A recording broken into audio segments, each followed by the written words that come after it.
Ergueremos bandeiras con mamás.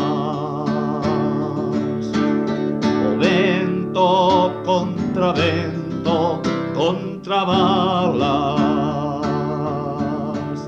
onde morren de morte as... Galiza contaba a inicios dos anos 70 cuns 2.700.000 habitantes.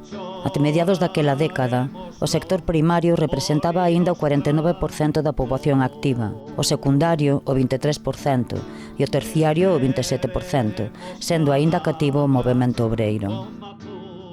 A pesar do medre experimentado durante o chamado desarrollismo, cinguido a núcleos urbanos e polos obreiros como Vigo ou Ferrol, a maioría social seguía depauperada. A renda per cápita galega ficaba un 30% por baixo da media española e as taxas migratorias seguían altísimas, potenciadas polo réxime franquista para incrementar as arcas do Estado español a través das remesas da emigración.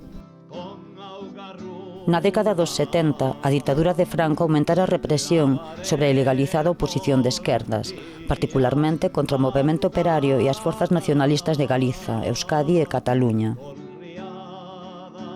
A loita clandestina pulaba desde finais dos anos 60 pola mellora das condicións laborais e de vida, alén de forzar un tímido aperturismo social e político dunha ditadura que procuraba a lexitimación internacional. Desde finais dos 50, o PCE, como principal forza opositora, desenvolvería unha estrategia de infiltración nas estruturas da organización sindical española, coñecida como Sindicato Vertical, conformando as primixenias comisións obreiras. Frente a unha ditadura que non vacilaba en promulgar estados de excepción, procesar, torturar e encadear a disidencia ou mesmo aplicar penas de morte, a contestación iría en aumento na Galiza até o ano chave de 1972, onde as cidades industriais de Ferrol e Vigo serán o epicentro das loitas. O 72 foi unha explosión, nunca mellor dito, unha explosión de solidaridade e de unidade da clase traballadora galega. E foi todo un ano de conflitos. Claro, esa explosión de solidaridade non se dá como consecuencia, non se dá espontaneamente, sino que ten todo un proceso de autoorganización e de mentalización dos traballadores. Un proceso que viña de atrás. Houbo toda unha década que vai desde os 60 aos 72, onde o movimento obreiro comeza a organizarse. E donde ten unha relación moi importante con este proceso, non se pode negar, Comisións Obreiras e o Partido Comunista que dirixe, digamos, é a cabeza política de todo este proceso. Si ben a dirección en gran medida estaba en más do Partido Comunista, todo o que era a representación sindical nas empresas e o propio conxunto da organización agrupaba correntes de opinión moi diversas. O sea, agrupaba desde sectores da socialdemocracia, do nacionalismo, diversas corrientes, digamos, do que podía ser o comunismo, unha visión comunista da saída da problemática social. Comisións obreras as formaban os propios traballadores, as elixían os traballadores nas súas fábricas, había comisións obreras de fábrica, na cal participaban pois, todo o aspecto político de esquerdas por unha causa común, que era o defender os dereitos dos traballadores e ao mesmo tempo loitar contra a ditadura franquista. Había jurados, daquela non había comités, había jurados, pero había membros desses jurados infiltrados do Partido Comunista, digamos, de colectivos nacionalistas e demais, infiltrados nos jurados, pero sin descubrir. Sempre suelo baixar as folgas do 62,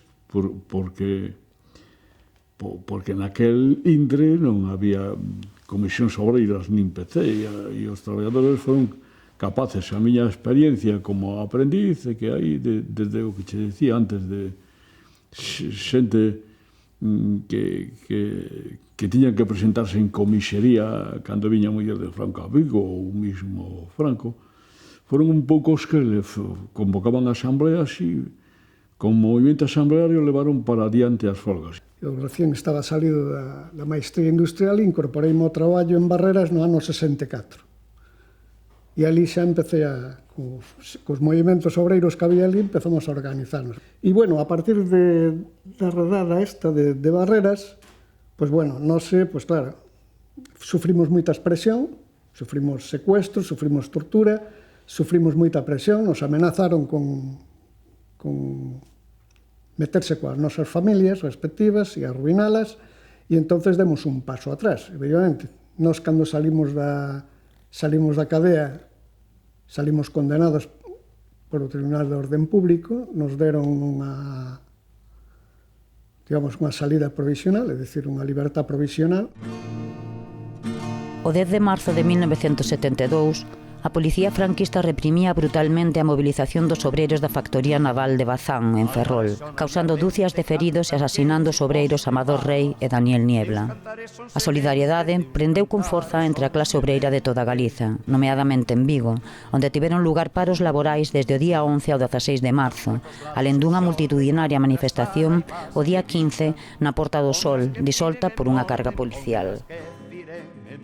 Eu era jefe de equipo dun taller, tiña línea directa de teléfono, entonces me chamou un compañeiro de comisións, Andrade concretamente, iso ás 9:30 da mañán ou 10 da mañán. Oye, mira que en Ferrol hubo dos mortos e isto tal, contoume tal, entonces, claro, mirou salín do taller e fun polos contactos todos da fábrica a dicir o que pasara e dicir que parar. E xa esa mesma mañán paramos. A nos chaman por teléfono desde Vulcano e nos dicen que se produciron os asesinatos. Inmediatamente se correu a voz por toda a factoría. Xa nos reunimos na zona de prefabricación, convocamos aí unha asamblea boca a boca, eu me desplacei a moitos sitios e outros compañeros tamén.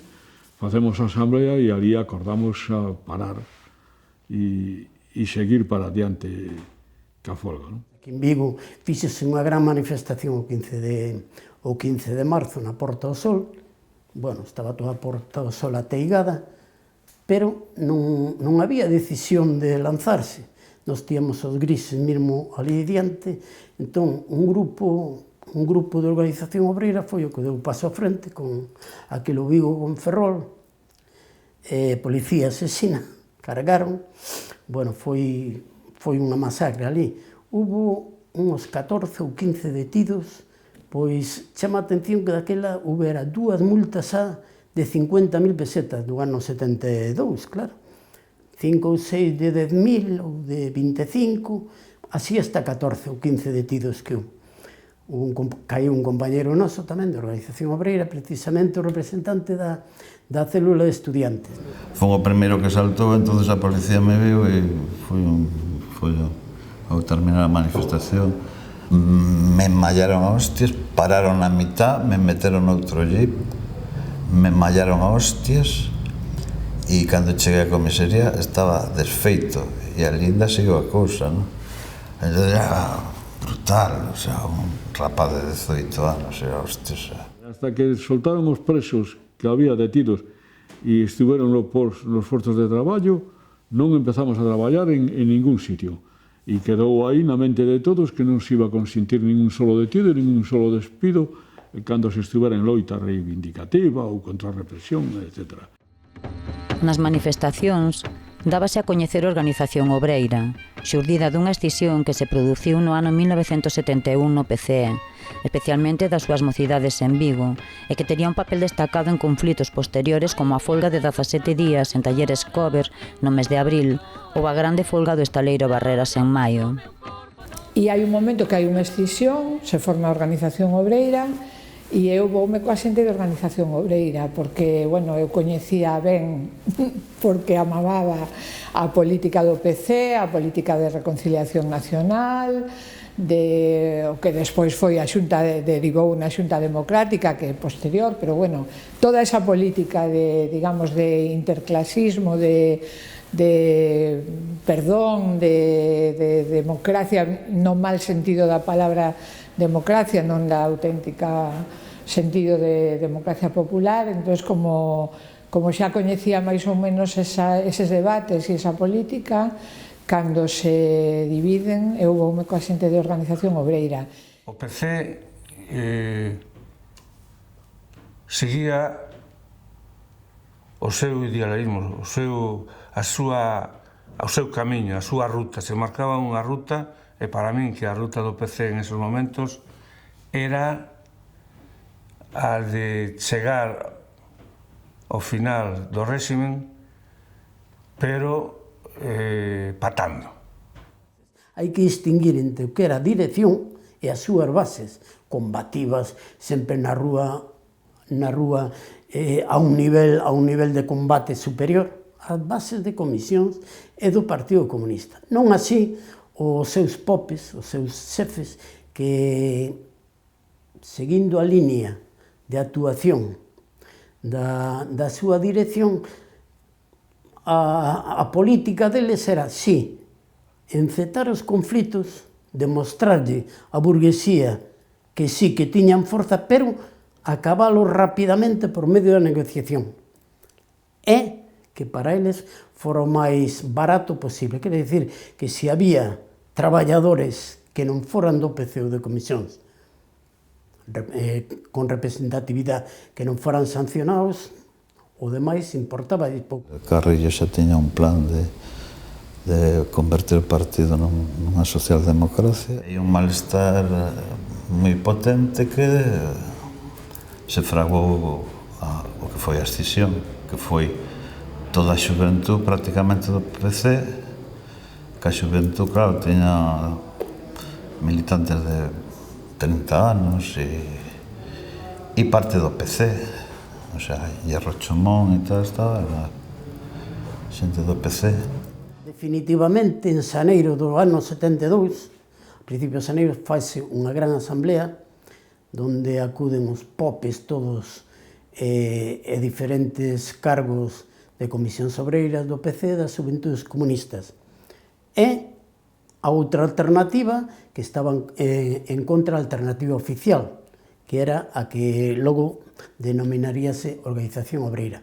Esta asamblea faise alá no Alto de San Colmado e acabou cunha ruptura tremenda, vamos, cada parte foise para un lado ou para outro e empezamos a funcionar xa de inmediato, independentemente, autonomamente das organizacións na que estábamos cada uns en comisións, outros nas xuventudes e outros no PC. Algúns dos compañeros que viñeron para a Organización Obreira pertenecían ao Comité Central do PCG. No cumio do PC, no que estaba Hierro Chomón e máis Manuel Pousada Covelo, o economista que tiña a súa escola aí en Ceboleira, e Maneiro e algúns máis, tamén do cumio do PC decidiron pasarse a Organización Obreira. No Movimento Democrático de Mulleres, a muller de Nieves de Lima, a muller de Lores, Mariluza, que tiña moito contacto con Elvira Landil e con Randulfe, a muller dun tornero de Barreras conocido como francés, bueno,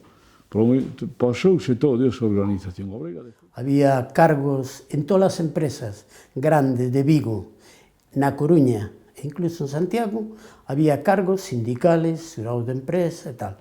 Aquí en Vigo tiñamos cargos en todas as grandes empresas. Tiñamos en Vulcano, tiñamos en Barreras, tiñamos en Citroën, tiñamos en Freire, bueno, en todas as empresas grandes tiñamos tal. A Organización Obreira nace, en principio, como alternativa contra a política de pactos e de que había encetado o PC coa burguesía, non estábamos de acordo. Tamén, como reivindicación prioritaria xunto a anterior, a de que os povos do Estado español tiñan dereito á súa autodeterminación e, polo tanto, había que plasmalo na práctica na loita diaria. O seu ámbito de actuación Galicia, a súa lengua de comunicación cos traballadores, tanto interior como exteriormente, era o galego. Porque un grupo de compañeiros de Barreras e Citroën xa viñamos funcionando como Organización de Marxistas-Leninistas de Galiza desde o ano 70, que daquela íbamos, cando estudiaba Xosé Anxo Méndez, o de Freire foi o promotor disto, non? A Organización Obreira, como tal, non era non era unha alternativa uniforme homoxénea, había tendencia dentro.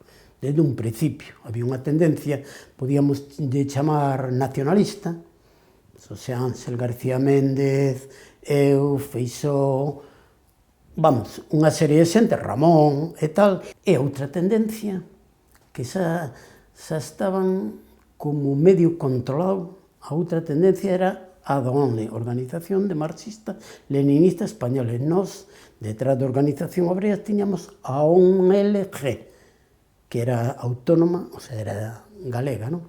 Que Xosé Anxo foi o primeiro condenado por ser de Organización Obreira, porque cando convocamos contra o de Ferrol, incluso fixemos comandos para ir a repartir otavillas por toda Galicia, Lugo, Vivero, Bayona, Guardia, deixábamos cair nos cines. Nunha destes reconoceron a José Ángel pola cazadora, que se fuxiu despois de deixalas cair pola zona da Porta do Sol, e lle toparon na casa dos pais pois máquinas de facer clichés, multicopista, non. A liña de actuación de Organización Obreira difería totalmente da hasta ahora, non?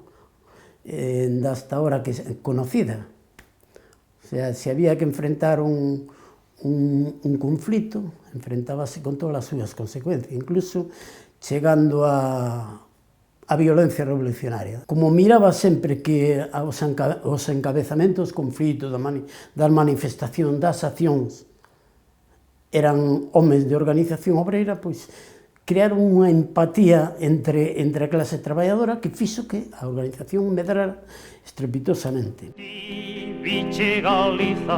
Durante o franquismo, a lingua, identidade e cultura galegas padecían un brutal asoballamento, prohibíndose ademais toda expresión política de afirmación nacional que emerxera antes do golpe de Estado de 1936. En Vigo, desde mediados dos 60, a disidencia nacionalista parapetábase na Asociación Cultural, que xunto ao Cineclube constituían dous redutos de resistencia para a oposición política. Foi o caldo de cultivo para o colectivo nacionalista Galicia Socialista, con cadros ligados á loita obreira en Citroën e que en 1971 acabaría por se integrar na UPG. Onde eu me introducín no nacionalismo foi a través da Asociación Cultural, que me parece que era Camilo Nogueira, o presidente, estou falando do ano 64, 65. E había en Vigo dúas institucións que absorbían, digamos, a vida da cidade, a vida cultural, entre comillas. Unha era a Asociación Cultural, que fundaron os galeguistas de dereita. Outro núcleo de ideoloxía era o Cineclub. O Cineclub estaba completamente mangoneado polo Partido Comunista.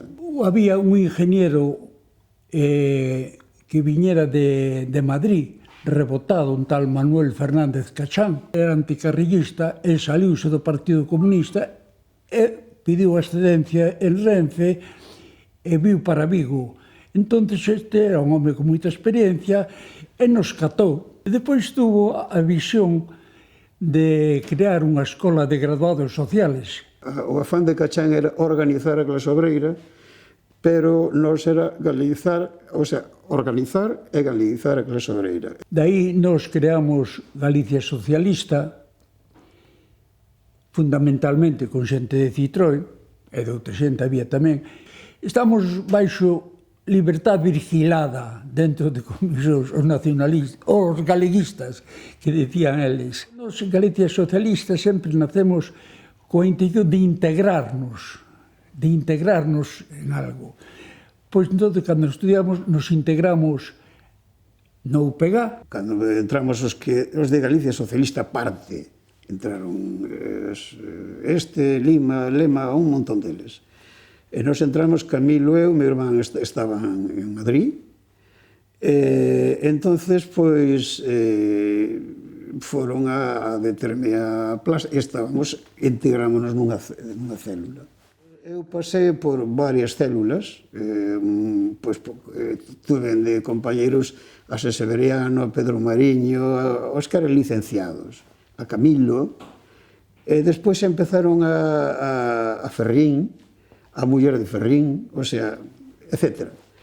E despois empezaron xa a organizalo de outra maneira. E chegou un momento no que a min me pasaron por unhas células nas que estaba García Montes, que se tiña o alcume de Lorenzo na célula.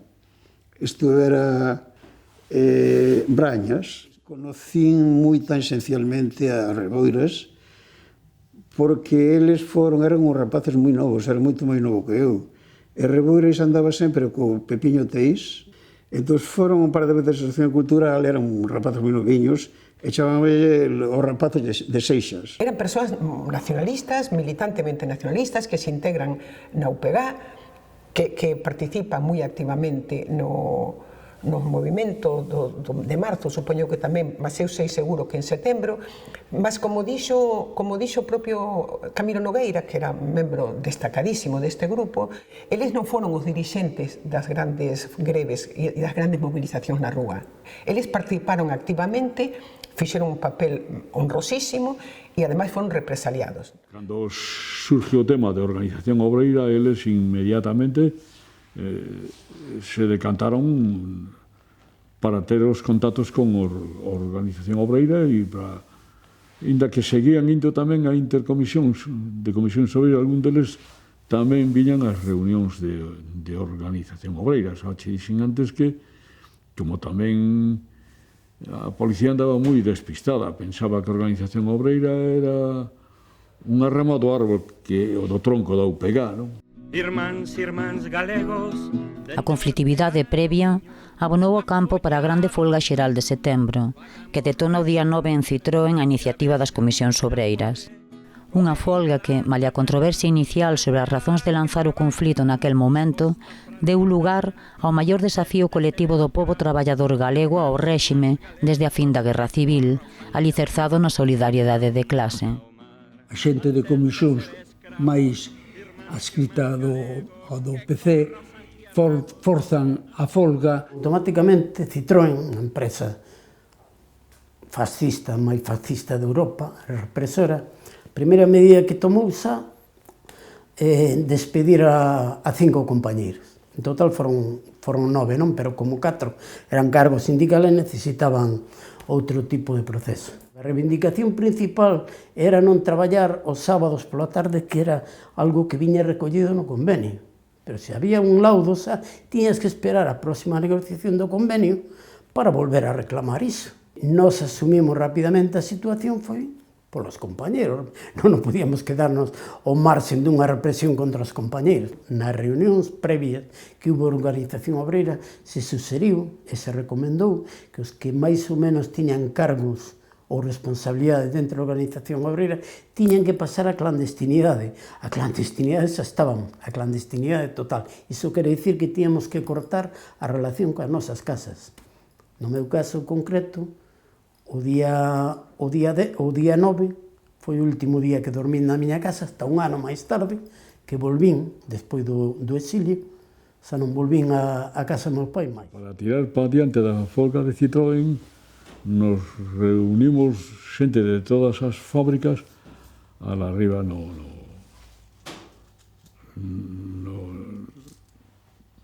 San Colmado, aí San Cosme. Os traballadores de Citroën xa estaban en folga, había que organizar a solidaridade con eles.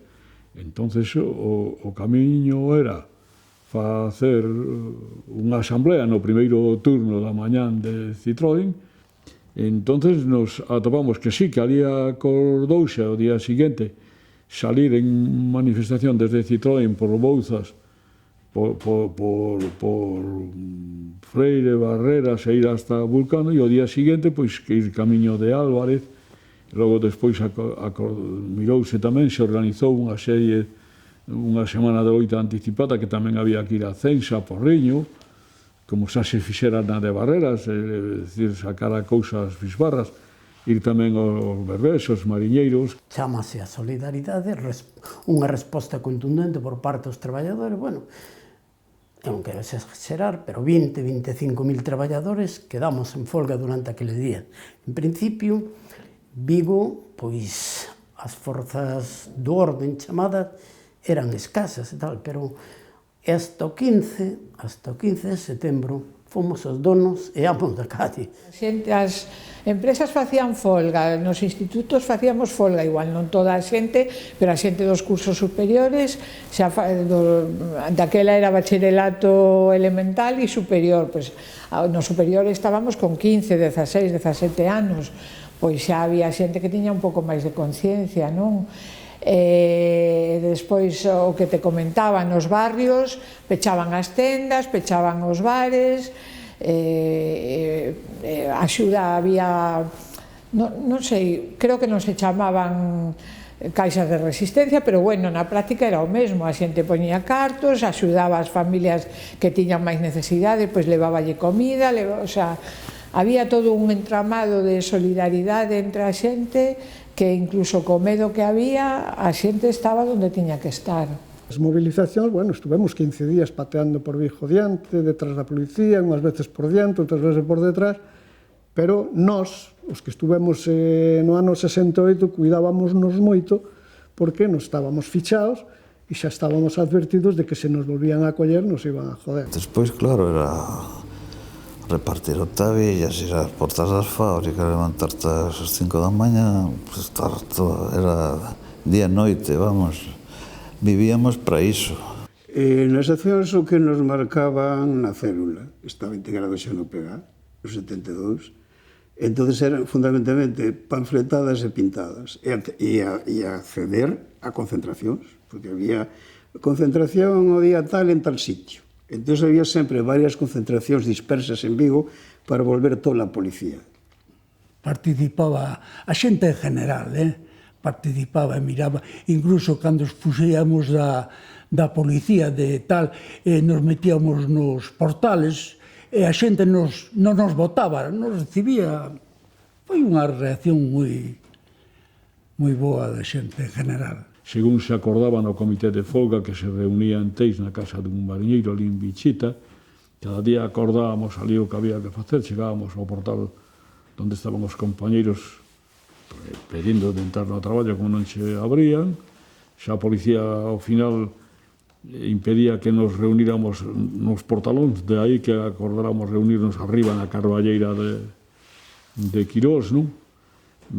E ali se levaban as consignas que se acordaban no comité de folga, aí pois había xente da UPG, xente de comisións do PC e había alguén de cada sitio, non? Porque aí o comité de folga tiñamos que ir todos unidos, non? Foron centos de saltos, de manifestacións, de queimas de coches, eu que sei, de joder esquiroles, o sea, foi unha actividade brutal e co respaldo do que a maioría da clase obreira, no que non éramos aí 4 rapaces xóvenes rompendo escaparates, era todo un movimiento e unha vanguardia moi potente, con cuadros moi potentes, porque para min, xente como Abelardo me parece extraordinarios, únicos. O 15 de setembro, así, me deteñen, porque a fábrica estaba parada, había unhas concentracións pola mañá, 6 da mañán, ali en Titrón, que era la de Dios, con moita prensa, incluso de Francia, franceses. Me deteñen, estou 3 días na cadea que non me chegan a procesar, a mí me acusaban que era do Partido Comunista, entón, claro, eu moi tranquilo, porque, bueno, estes non saben pa onde van e tal cual. Pasan os días de folga, me volven a deter, estou 3 días, bueno, deter con todo o que conleva as detencións. Entón, a mí xa me identifican como da nacionalista, da UPG. Eu tuve suerte que eludín bastante ben o chollo, soportei a presión ideolóxica e física da detención. A mí torturaronme fundamentalmente nunha habitación que hai arriba, na comisaría Vella, no centro de Vigo. Le daban unhas hostias terribles, caías no medio da roda, mazaban patadas, volvían a levantabanche polo pelo, o sea, hostias e preguntas, hostias e preguntas, vallaronme a paus, botaronme de todo, perdín o conocimiento, botaban chagua por riba, o sea, fixeron de todo. Fun detido en setembro do 72, cando se convocara unha asamblea de Vigo na Madroa, é que, como sempre, hai sempre os confidentes, os chivatos, un aviso á Guardia Civil, pois subiron algúns en coches hasta arriba, hasta a Madroa, pero a maioría deles peinando a falda da Madroa polos montes, subían polo monte. Entón, cando chegaron os de arriba, a xente escapaba polo monte abaixo, e foi cando tuveron hasta 21 personas detidas. Pois a partir do 16, máis ou menos, chegan novas forzas do orden, Vigo convírtese nunha cidade casi non estado de sitio. Non podías ir pola calle máis de 2 en 2, sentímonos as cargas realizadas contra as manifestacións dos traballadores foron tremendas, hubo bastante oposición. Entón, a partir do 17 empeza a menguar un pouco, ainda éramos fortes nas rúas, as fábricas estaban paradas e tal, pero a presión dos traballadores empezou a menguar. Había moito temor, quero dicir, a represión era brutal. As cargas policiales e a presencia policial en todo Vigo era brutal. E eu teño a sensación e a imaxe gravada na miña cabeza dunha cidade bastante fantasmagórica, en paro, unha cidade en paro e tomada pola policía.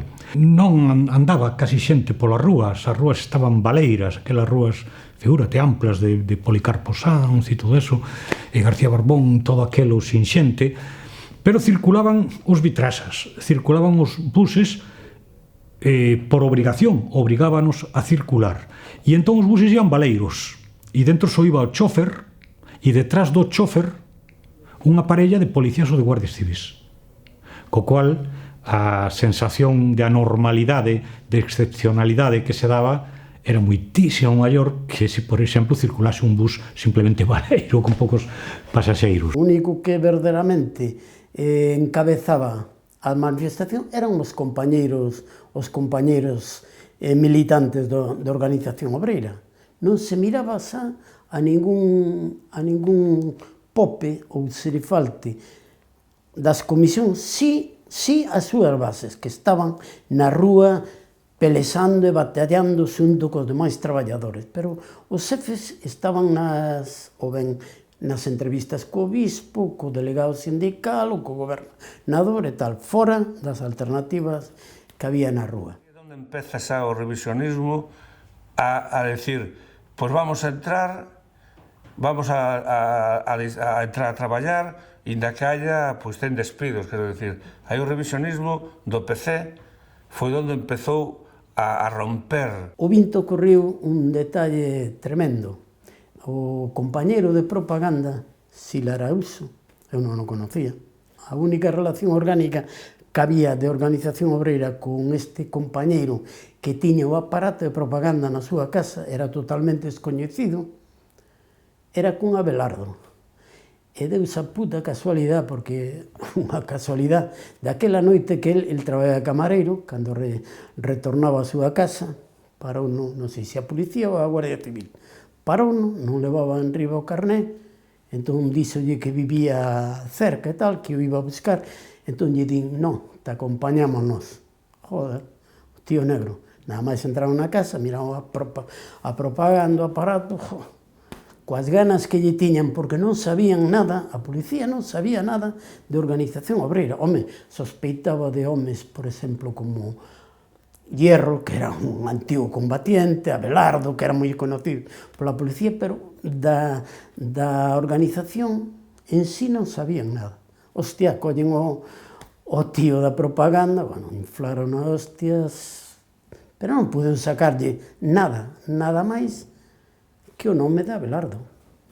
Entón, Abelardo, se estaba na clandestinidade, pasou a superclandestinidade.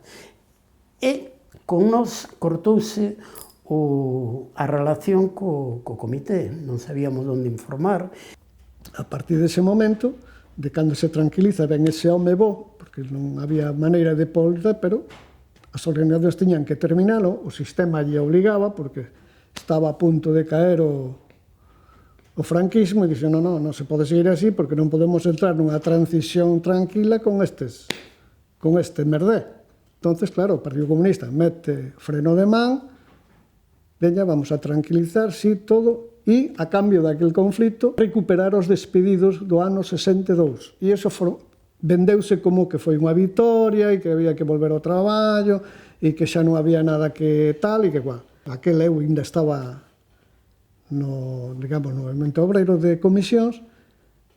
Había un sector, que era o sector, nacionalista, que calificaba aquela postura de blanda, de entrega, de traición á clase traballadora. Citroën se acordou, despois de facer unha asamblea no monte, que íbamos a seguir para adiante que a folga xeral, e xustamente nos comprometimos todos a iso, e os demais asteleiros nos mantivemos, pero eles non foron capaces de impedir, mesmo os piquetes, porque estábamos na calle, non estábamos dentro da fábrica. Eu estive nos piquetes aí con outros compañeiros en Citroën, na Zona Franca, e puden comprobar como estábamos por aquí, por lá, saltaban a valle e entraban a traballar, como xa tiñan a maioría as cartas de despido. Foi un desmadre. Iso de que deu a orden que di Carlos Barros, de que hai que saber acabar as folgas, e decidimos entrar. Iso é mentira. Naquel momento había un home bo que nombrara o régimen, que era a Posada Cacho, interviu o obispo, foron delegacións a falar aí. Incluso algúns do PC, entre eles, se puxeron ali en magistratura de rodillas diante miña, chorando para que eu acudira, eu e outros compañeiros de organización obreira, a falar co gobernador e a todo isto, e nos negábamos. Porque para nós pedir firmas daquela era pedirlle xusticia ao verdugo, entendes? Non entrábamos por ese camiño. A grande folga xeral alongouse ata o día 26, cando Vulcano voltou ao traballo. Un día antes xa o fixera Citroën. Nesta fábrica, onde encetou o conflito, membros da dirección foron seleccionando o persoal que volvería ao traballo, deixando fora os operarios máis combativos ou considerados perigosos. Houbo en total uns 400 despedimentos, ademais dunha morea de detidos e xulgados, e moitos activistas fuxiron da cidade e mesmo marcharon para alén dos Pirineos.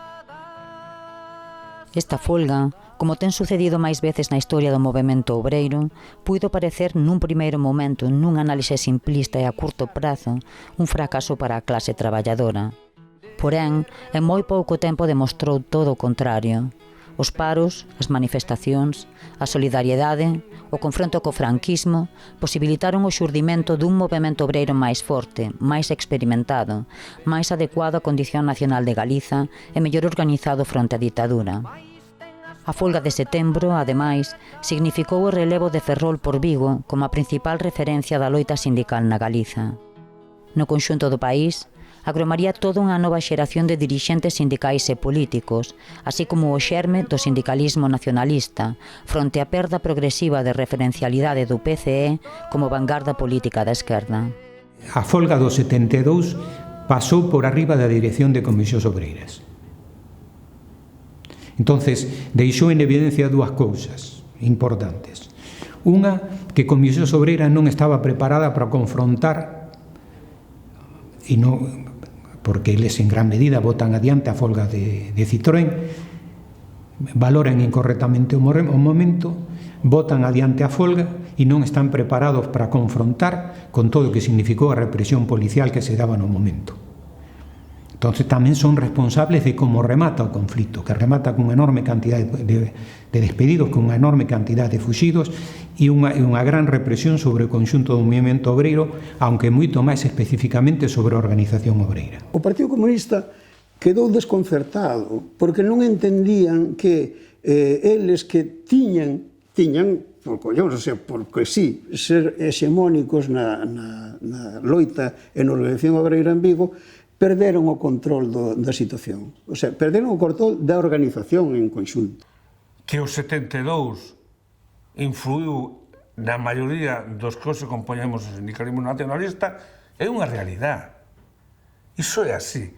É o xermen que se quedou. Eu os dicía antes, o empezou a romper, e de feito, a historia non lo dice, o PC, Comisión, UGT, cando chega o momento, plas te vende, plas te vende. Eu non penso que